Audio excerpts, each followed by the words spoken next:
Livro de Apocalipse. Eu tenho um tema para tratar com a igreja nessa manhã. Quem aqui se recorda que nós estamos finalizando aqui uma série de mensagens das 7 igrejas da Ásia? Quem se recorda? Quem tem participado? E Deus, nós estamos na penúltima igreja. Não no sentido cronológico que está na Bíblia, mas nós pegamos aleatoriamente as igrejas e começamos a trabalhar, porque nós cremos. O pastor Osmir aqui na frente, na hora da oferta, ele falou uma palavra muito importante, que é contemporânea, A igreja, as igrejas que nós aqui aprendemos, estudamos, e Deus falou conosco, aos nossos corações, é contemporânea a hoje, a nossa realidade. Nós sempre trazemos uma aplicação para o hoje. E eu quero aproveitar, eu quero inserir aqui um tema para essa mensagem. A igreja que nós vamos ler hoje está lá em Apocalipse, capítulo 2, versículo 12 ao 17.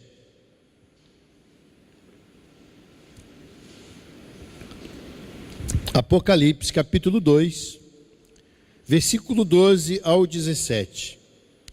Essa é uma igreja, nós vamos ler a respeito da igreja de Pérgamo. E interessante que o título dessa igreja, que Deus me mostra para falar, é a igreja que precisava se arrepender. E hoje, mais do que tudo, eu sempre prego de uma forma geral e sempre Deus toca no meu coração para entregar uma mensagem para a igreja como um corpo e como um todo, mas especificamente hoje, essa palavra, essa mensagem é para essa igreja, é para essa congregação. Eu creio que Deus, quando Ele quer falar com alguém, Ele usa uma palavra rema, é algo específico para que nós possamos entender aquilo que Ele quer para as nossas vidas. E essa palavra é uma palavra latente para essa igreja, para nós, essa congregação, família cristã. Então eu quero ler aqui, e os irmãos, por favor, me acompanhem. Ao anjo da igreja em Pérgamo, escreve estas coisas. Diz aquele que tem a espada afiada de 2 gumes: conheço o lugar em que habitas, onde está o trono de Satanás, e que conservas o meu nome e não negaste a minha fé, ainda nos dias de Antipas, minha testemunha, meu fiel, o qual foi morto entre vós, onde Satanás habita. Tenho todavia contra ti algumas coisas, pois que tens aí os que sustentam a doutrina de Balaão, o qual ensinava a Balaque a armar ciladas diante dos filhos de Israel, para comerem coisas sacrificadas aos ídolos, e praticarem a prostituição. Outro sim também, tu tens os que da mesma forma sustentam a doutrina dos nicolaítas. Portanto, arrependa-te, diga arrependa-te, e se não, venho a ti sem demora, e contra eles pelejarei com a espada da minha boca. Quem tem ouvidos, ouça o que o Espírito diz às igrejas. Ao vencedor, dar-lhe-ei o maná escondido, bem como lhe darei uma pedrinha branca, e sobre essa pedrinha escrito um novo nome, o qual ninguém conhece, exceto aquele que o recebe. Amém? Irmãos, essa palavra aqui é tremenda.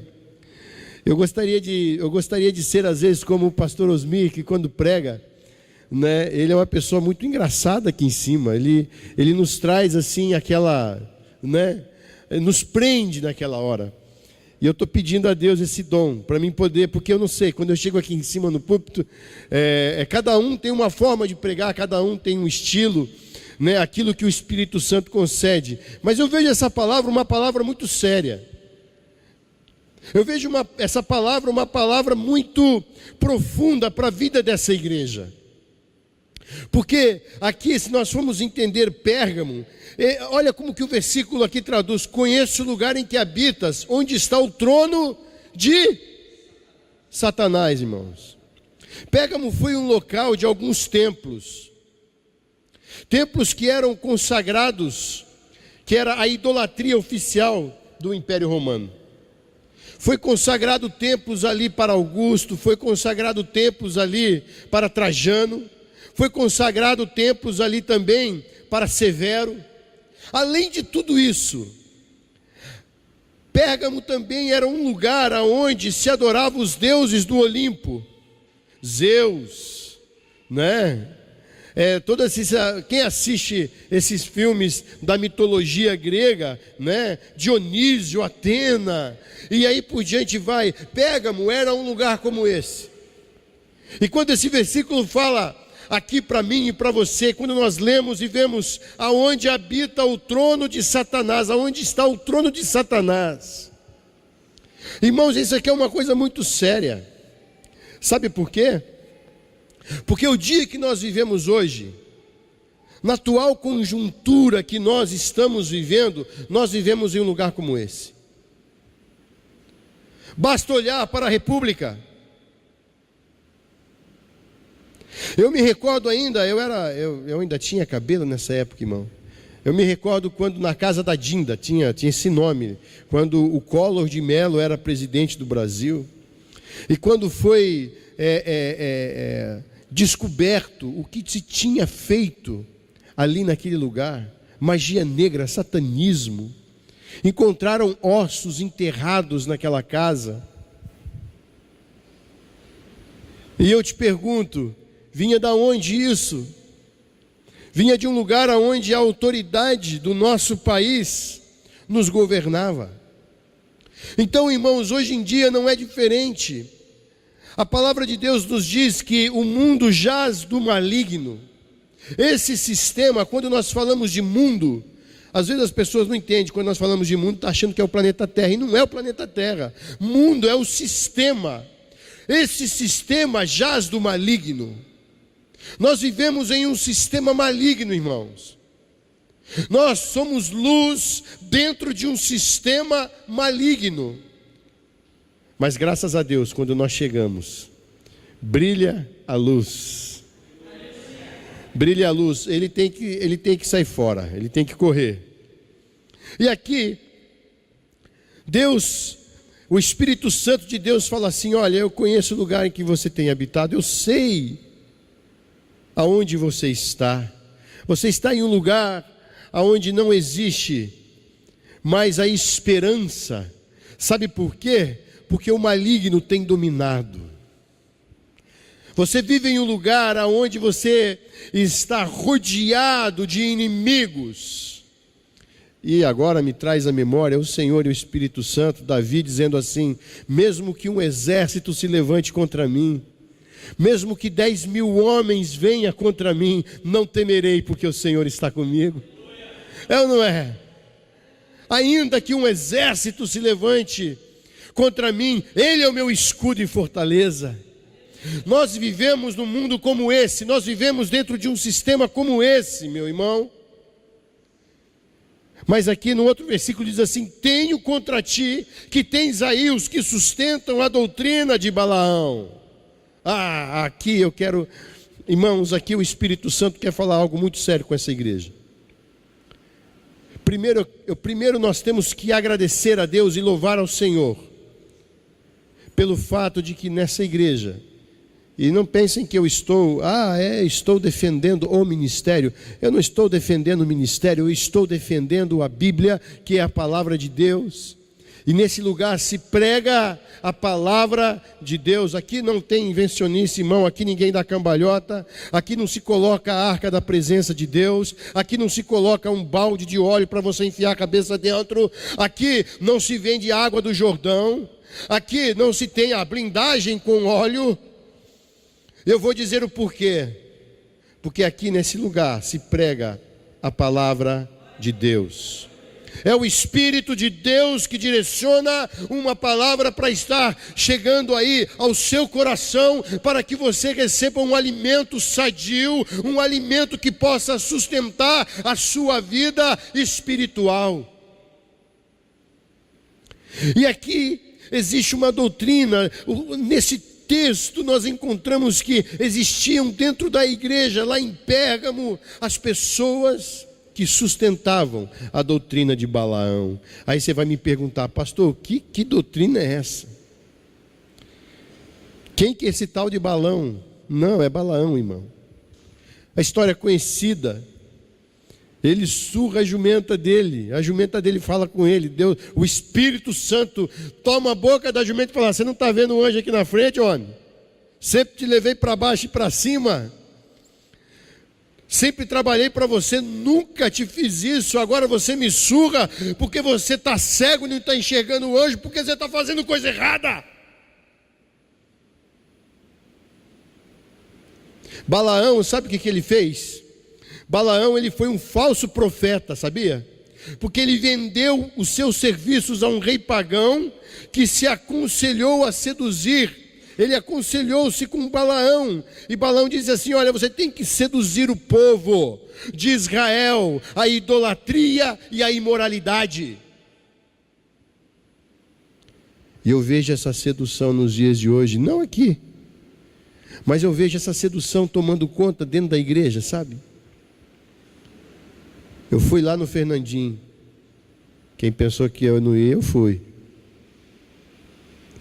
Eu vi tanta gente lá, irmão. E eu abraçadinho com a minha namorada, que é a minha esposa. Estava abraçadinho com ela. E aquele povo gritando: Fernandinha, Fernandinha, Fernandinha. E pulava. Eu cheguei nos ouvidos da minha esposa e falei assim: sabe, Giane, se Jesus volta agora, mas são pouquíssimos que estão aqui no meio que vão subir. A idolatria, irmãos, é algo que ofende o coração de Deus, é uma ofensa a Deus. Graças a Deus que lá no meio do show, não gosto dessa palavra para o meio de crente, ele tomou a palavra e disse, falou assim: olha, irmãos, a glória é de Deus. Foi um momento que Deus falou ali. Teve gente que levou uma chicotada, umas cajadadas feias, porque ele falou: antes de eu ser cantor, eu sou pastor. Ele nos envergonhou de falar do que estava acontecendo. Tinha muito mundano ali, mas ele falou para a igreja, ele deu uma dura na igreja ali no meio. E eu quero dizer uma coisa para você: no nosso meio, no meio evangélico, nos dias de hoje, tem imperado a idolatria. Só serve se cantar bem, só serve se dar show, só serve se tiver um perfil de artista. O pastor só serve se ele estiver aqui em cima fazendo peripécias. Irmãos, eu ouvi uma palavra uma vez de um pastor que eu consagrei. Eu impus as minhas mãos sobre ele. E ele, quando pegou o púlpito, ele falou assim: olha, meus irmãos, ser um profissional de púlpito é coisa fácil. E quando ele falou isso, eu falei assim: Jesus, Deus estava falando primeiro comigo. Ser um profissional aqui é fácil, meu irmão. Hoje em dia na internet você encontra, né? Vai lá, faz o negócio, tem a carteirinha de pastor. E não é assim que funciona. A palavra de Deus não diz isso. Agora, o que estava acontecendo em Pérgamo não era somente a questão da idolatria. Eles se tornaram cientes, ou seja, receptivos a esse tipo de doutrina. Sabe, vamos deixar, que isso não é normal. É normal. Você acha normal dentro da igreja ter idolatria? Você acha moral dentro da igreja normal dentro da igreja haver imoralidade sexual, fornicação, adultério, prostituição.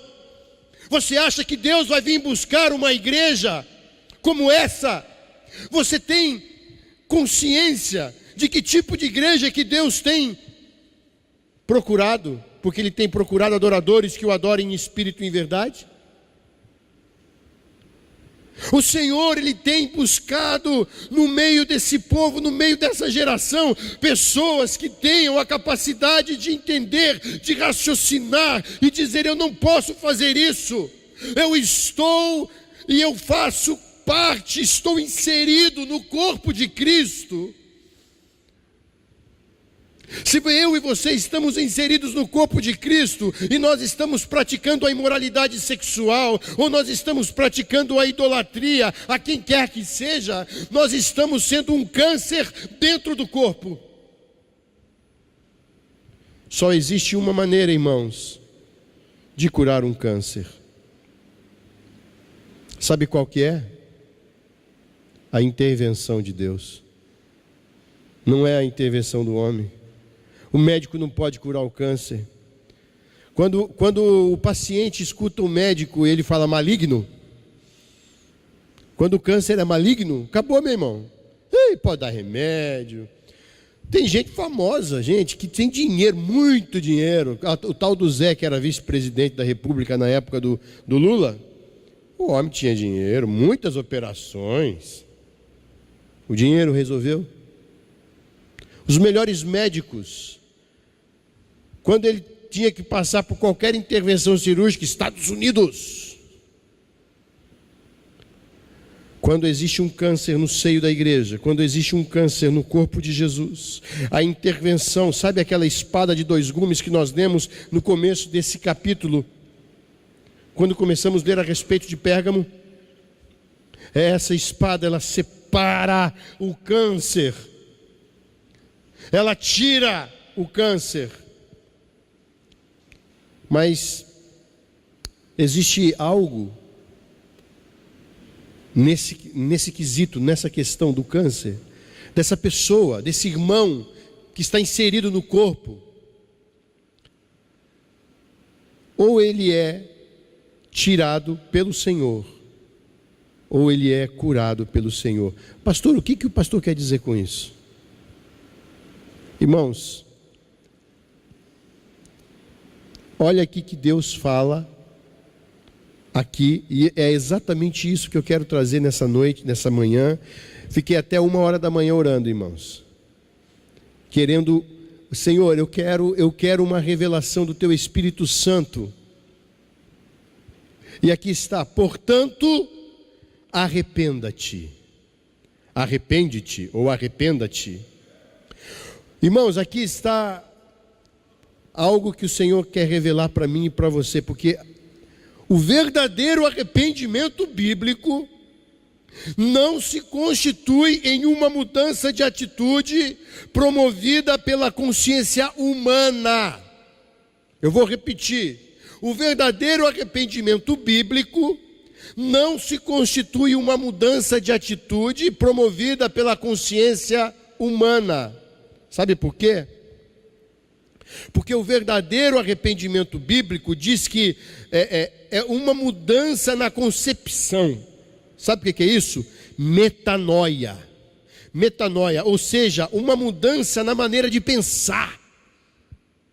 É uma mudança sobre como o homem alcança a salvação em Deus. Olha o que é a palavra arrependimento. Até então, eu e você tínhamos aquela concepção de arrependimento, de que arrependimento, eu estou indo por aqui, é uma conversão de 360 graus e eu volto para o caminho que eu tenho que seguir. Mas isso é uma consciência humana, isso é um pensamento humano. Agora, a metanoia não. Essa palavra é uma palavra que nós tiramos lá do grego. Aí vem, a metanoia é uma mudança essencial no pensamento.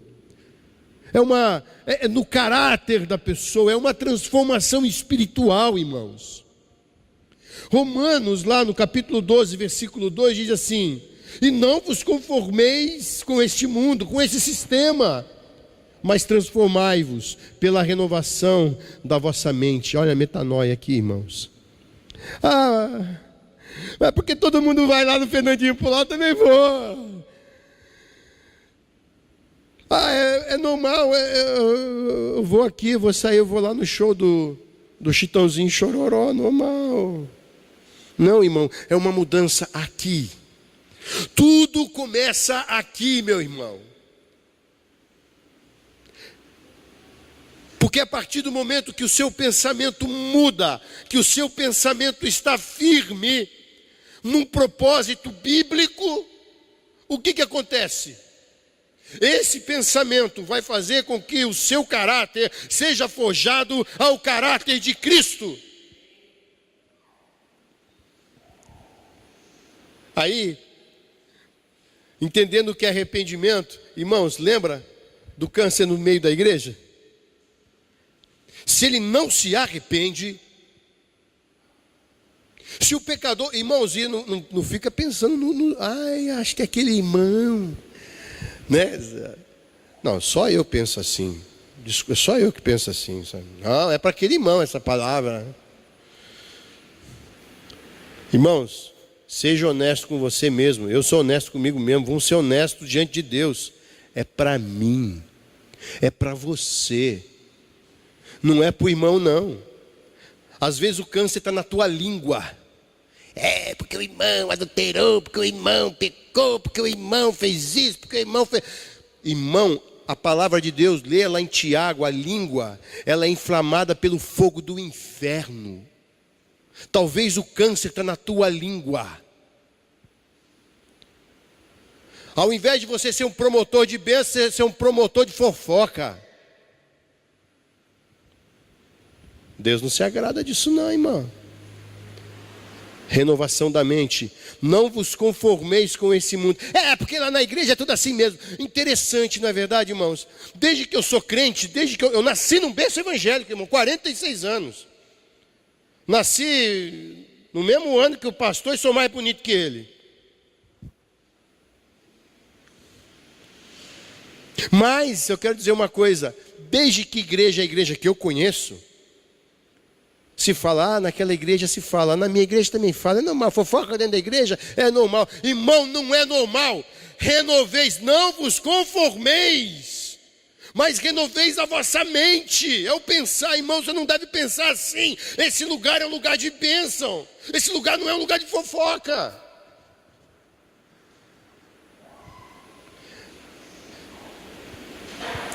Tem muitos dons dentro da igreja.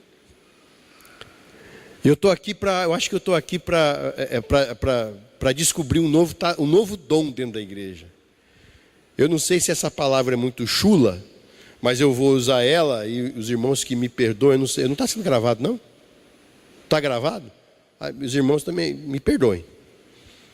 Tem um novo ministério dentro da igreja, os puxa-saco. Sabia disso? Ele quer ganhar ponto com o pastor, meu irmão. Ele vive na cola do pastor. Aí ele fica enchendo a cabeça do pastor. O pastor já tem tanta coisa para pensar, tem tanta coisa para orar, tem tanto problema para resolver. Pastor, você sabe a irmã Filomena? Fofoqueiro. Dobra teu joelho, vai orar pela Filomena. Deixa o pobre do pastor em paz. Tem família. Tem gente que acha que a igreja é lugar disso, é lugar de como é que fala aquela palavrinha? De picuinha. Nós precisamos, sabe o quê? Focar no autor e consumador da fé, irmão. Ai, meu irmão pecou. Sabe qual que é uma atitude de amor? Se fosse você ia fazer o quê? Se fosse eu, o que eu iria fazer? Pequei, eu trupiquei. Estava andando, tinha uma baita de uma pedra, eu não vi, trupiquei, arranquei a unha, estou machucado, o que eu vou fazer? Eu vou cuidar da minha ferida. E se o irmão, acontece isso com o irmão, você está vendo o que aconteceu com ele, o que você vai fazer? Dobra teu joelhinho, querido, ora por ele. Fala, Senhor, eu não vou falar nada para ele, mas eu quero falar contigo. Olha, Senhor, ele machucou a unha. Sei lá o tamanho desse machucado. Pode virar um câncer dentro da igreja. Mas você orou por ele. Você o apresentou a Deus sem hipocrisia. E talvez a cura desse irmão, Deus quer usar você. Ao invés de você ficar indo e falando, né?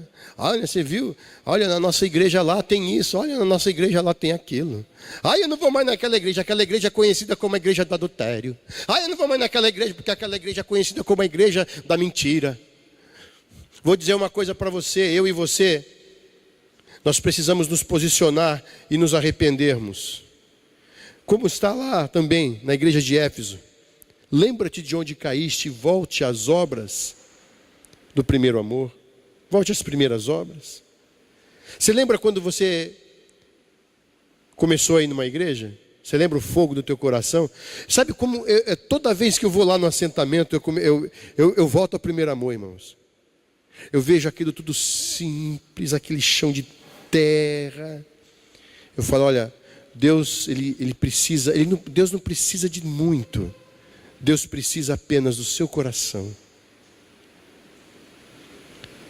E quando há um arrependimento como esse, um arrependimento verdadeiro, bíblico, metanoia, eu me arrependo.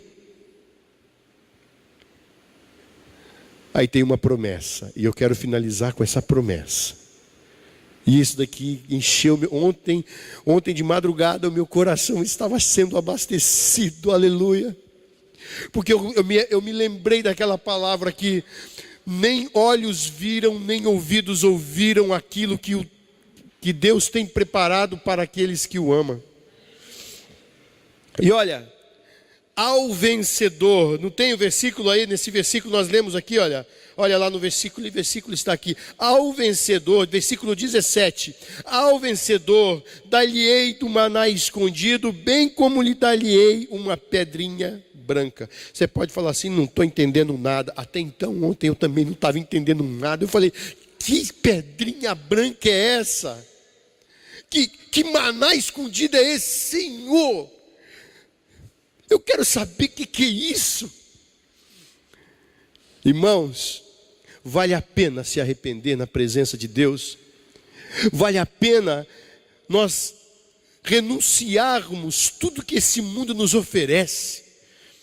Eu quero aqui inserir agora no teu coração um ânimo, que você vai sair daqui em nome de Jesus, transbordando da presença de Deus e falando assim, eu quero ir para lá, eu quero ter essa pedrinha branca na minha mão. Eu quero comer desse maná que está escondido. Eu vou explicar o que é isso, irmãos. Eu vou explicar. Lá em Apocalipse, capítulo 7, do versículo 9 ao 12, não precisa ler, eu só vou explicar.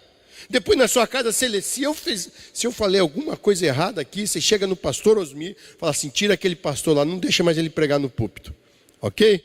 Do capítulo 7 lá em Apocalipse, do versículo 9 ao 12, vemos um quadro da igreja já na glória. Sabemos que a igreja não passará pela grande tribulação. Nós estamos na iminência de um arrebatamento, tem sido falado aqui, isso tem sido dito aqui de cima desse púlpito. Eu tenho ouvido isso aqui várias vezes, o Senhor está voltando, o arrebatamento está aí, meu irmão. Deus vai pegar, vai fazer assim com a igreja. Aqueles que temem o nome do Senhor, aqueles que amam ao Senhor, vai fazer assim, ó.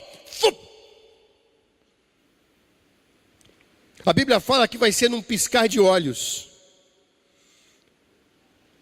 Alguém já viu o vídeo na internet, o pastor pregando, a Bíblia cai, só fica meia dúzia na igreja? E ainda é uma bênção se só ficar meia dúzia na igreja. Não é?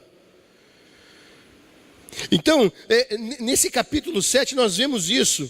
Aqueles que foram salvos, que foram arrebatados.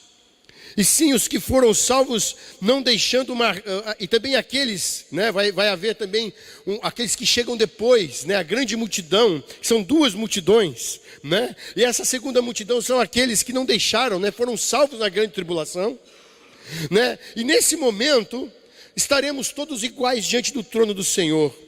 Finalizando esse capítulo, sabe o que João diz? Que o Senhor enxugará dos nossos olhos toda lágrima. No sentido da tristeza. Espera aí. Aqui nós vamos entender, irmãos, a pedrinha, presta atenção. Deus enxugará dos nossos olhos toda lágrima. Que lágrimas são essas?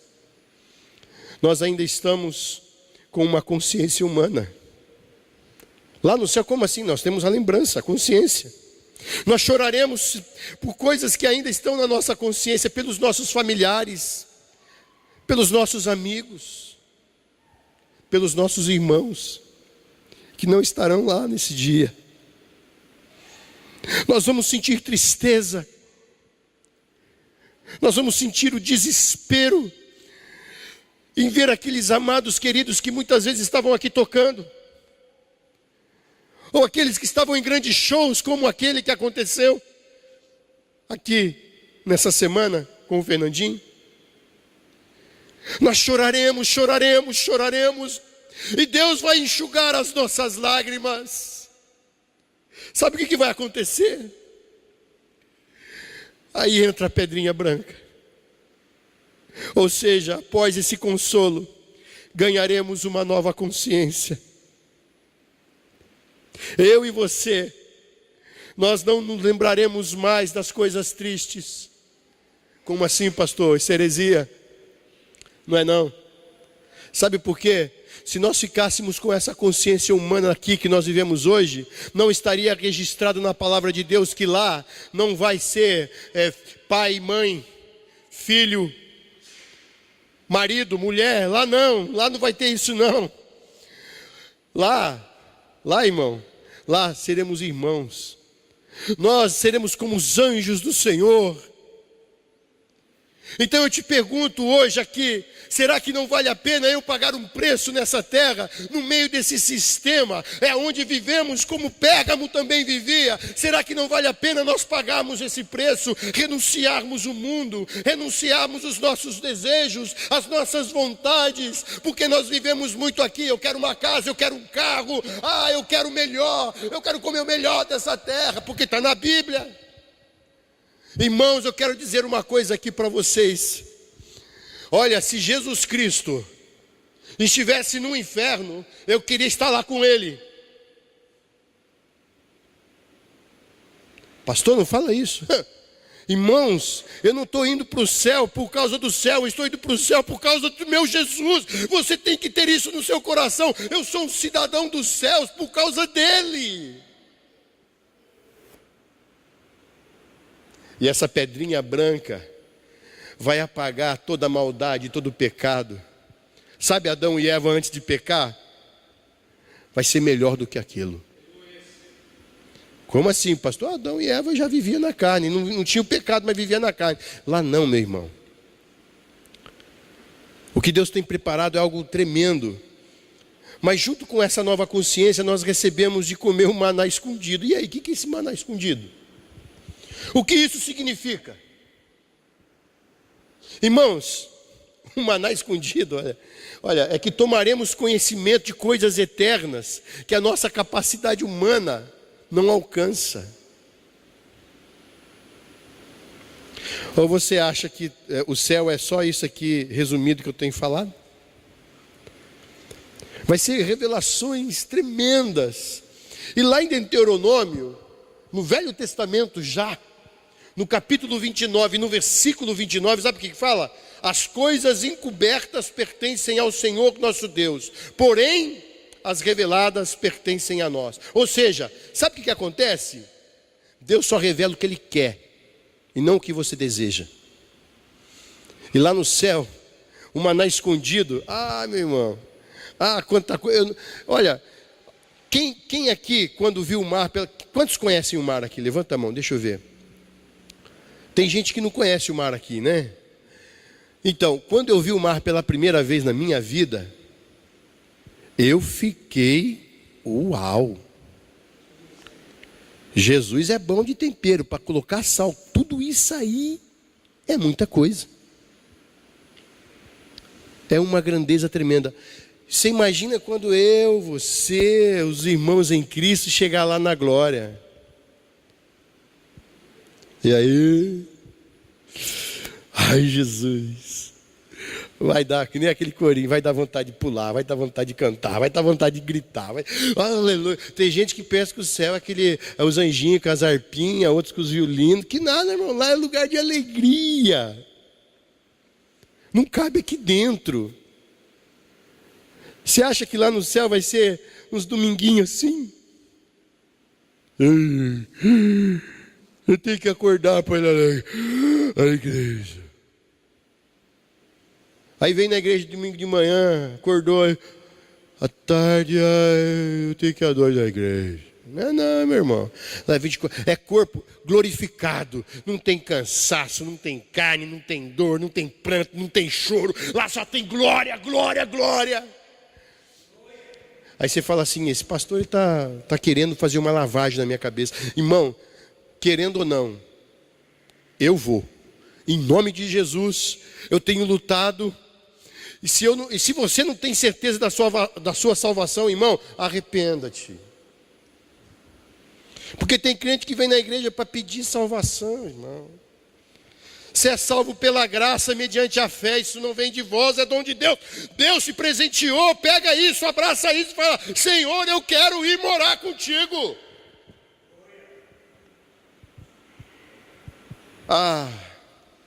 Essa mudança espiritual, meu irmão, será completa. Sabe por quê? Sabe o que João diz?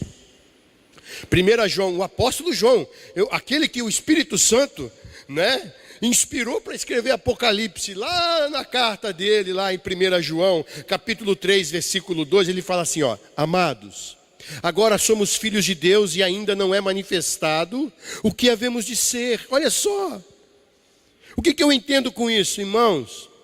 É muita coisa que ainda vai acontecer comigo e com você, tremendamente, mega, hiper, super maravilhosa, que nós não conseguimos conceber. Mas há de ser revelado. Maná escondido. Vai ser revelado as coisas que nós precisamos, anelamos. O teu coração tem que arder quando você recebe uma palavra como essa. Você tem que dizer assim: Senhor, eu quero ir para lá, eu quero morar lá, é lá que é meu lugar. Não, mas você vai morar lá no világio, não sei das quantas, não quero esse világio, essa casa, isso aí é favela, perto do que Deus tem para me dar. Mas o carro, que Deus tem para me dar, eu vou andar, meu irmão, voando, e quando eu quiser pisar no chão, eu vou pisar em rua de ouro, e o mar vai ser de cristal, aleluia. Será que dá para entender a euforia, o gozo, que é permanente? É por isso que o crente não se abate, irmão. Aí vem Jesus, vem um desclassificado dentro da igreja e quer dividir ela. Eu vou dizer uma coisa para vocês aqui, vocês vão ficar assustados. A igreja brasileira tem crescido debaixo de maldição. Que é isso, pastor? É debaixo de maldição. Porque se fosse debaixo da bênção, sabe o que acontecia? Eu chegava no pastor Osmi e falava assim: pastor Osmi, eu queria expandir o trabalho, o senhor me abençoa? Abençoo. Então, o que nós faz? Vamos lá, vamos abrir um trabalho lá e você vai para lá então. Não, mas não é assim que acontece. Sabe como que acontece? Então, eu queria pedir a tua bênção. Deus vai me levar para um lugar aí. Aí ele me abençoa. Aí quando eu saio com a bênção dele, a maldição me acompanha, porque a rebelião já está feita. Aí sai o irmão fulano, beltrano, ciclano, e vai tudo comigo. Ele não multiplicou, ele dividiu. Vocês estão entendendo? Na igreja, Deus quer tirar o câncer da igreja. Jovens que estão presentes aqui hoje, casados que estão presentes aqui hoje, eu não sei se outros vão escutar essa palavra, mas você está ouvindo. Eu vou dizer uma coisa para você: sexo antes do casamento é pecado. Deus abomina o pecado. Sexo é abençoado por Deus dentro do casamento. Por isso, irmão, fica com a tua mulher e contente-se com ela. Quem escolheu foi você, então você que deve honrá-la até a morte. Se você não conseguir, pega e se mata logo de uma vez, é menos uma dor de cabeça, meu irmão. Porque tem gente que vem na igreja para fazer isso, tem gente que vem na igreja para ficar olhando a mulher do irmão.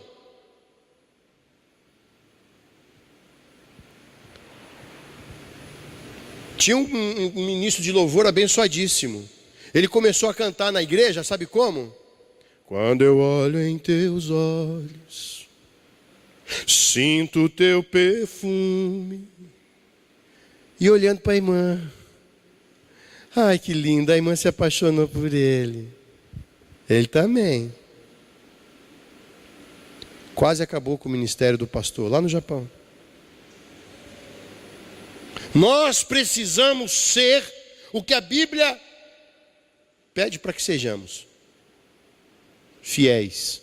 Então, irmãos, dentro da igreja, lá de Pérgamo, existia essa aquiescência, sabe do quê? Tranquilo, imagina, tem nada a ver, dá um pega no garoto, vai com ele, ou vai com ela, dá um pega, né? Ninguém vai ver. Nós precisamos nos arrepender. A palavra de Deus é clara, nós precisamos nos arrepender. Metanoia é aqui, não se conformando com esse mundo, com esse sistema, mas renovando a nossa mente com o poder da palavra. Amém? Eu quero fazer uma pergunta e eu vou encerrar aqui. Você está disposto a pagar um preço para ter uma eternidade aonde você nem sabe o que vai acontecer? Você sabe que é um negócio muito bom, mas muito bom mesmo, mas que você vai ter uma eternidade.